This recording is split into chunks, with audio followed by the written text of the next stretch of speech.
world until 2 years ago when I was gently coerced into playing by my best friend's mother, Marie Pringle. She introduced me to lacrosse. It was obvious that I had the proper background for the sport. Many have said that box lacrosse is a mix of hockey and basketball, so in terms of positioning, I was set. With everything else, not so much. You know when you try and get the ball to not roll out of the back of the stick when you pass? I wasn't so great with that. And cradling was kind of like a cruel joke to me. It took a little while, but eventually I learned how to aim. I figured out how to actually catch, and from then on, I loved the sport from every minute that the stick was in my hands. I was determined to practice and practice and practice the way I never had with any other sport before. I would convince my brother, who has played for 7 years, to put down his Xbox controller on a rainy day and come out and throw a ball outside with me. So any of you who have adolescent boys, you know that this is definitely no easy feat. Lacrosse has been in my family for generations, actually. My mom played, my aunts and uncles all played, and as I said, my brother plays. So you're probably wondering, if it's been in my family so much, what took me so long to jump on the bandwagon, so to speak? Truth be told, I was downright scared. There was no way I was entering a league where the main idea was for boys to run around and brutally hit each other with sticks. By the time I was introduced to a girls' team, I was 15. I think you all know how volatile 15-year-old boys can be, so playing in a guys' league, not very attractive.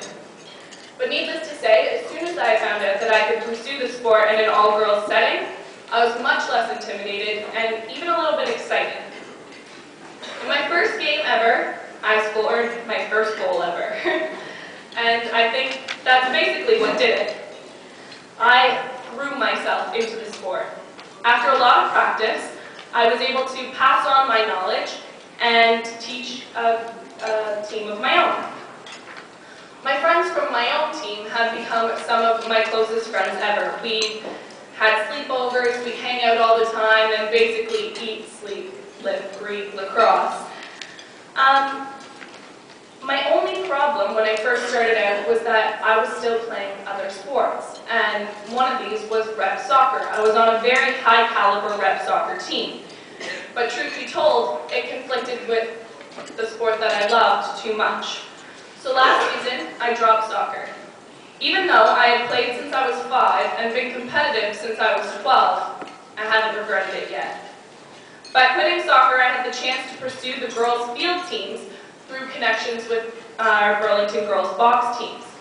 I made the rep field team last season, which really helped me develop my skills. However, my heart still remains with box. Now, I don't know how many of you know, but last season, our girls' box team won the provincial gold championships for the first time ever. And the thrill of being the best girls' box lacrosse team in Ontario was unimaginable. We loved every second of playing that championship game and every second afterwards. And clearly, I still take every second possible to brag about it as much as I can. Although the season ended, the friendships that I made playing the sport, as usual, kept going. Currently, myself and 2 other teammates of mine have started a lacrosse team at our high school, St. Mary's in Hamilton, which has never been done before in our area. I jump at every possible opportunity to coach or just to talk about lacrosse, and I'm always incredibly excited when I get to teach somebody a new skill. In fact, I think I probably could have improvised this entire rant as soon as Mrs. Pringle asked me to come up and speak today. I can't stress how incredibly influential lacrosse has been on my life, but if you've played it, then you know. I'm trying to bring the sport to my school so that girls there are able to experience everything that I have. I firmly believe that by investing in more teams, we can only inspire better athletes and more girl power, for lack of a better word. It's almost scary to think that if there hadn't been a girls' box team waiting for me with their arms wide open, I would still be wasting my time with soccer. I would encourage you all to grow your numbers by investing in a new division. the all-girls way. There are plenty of girls out there, just like me, who would love to participate in the glory that is lacrosse. Thank you.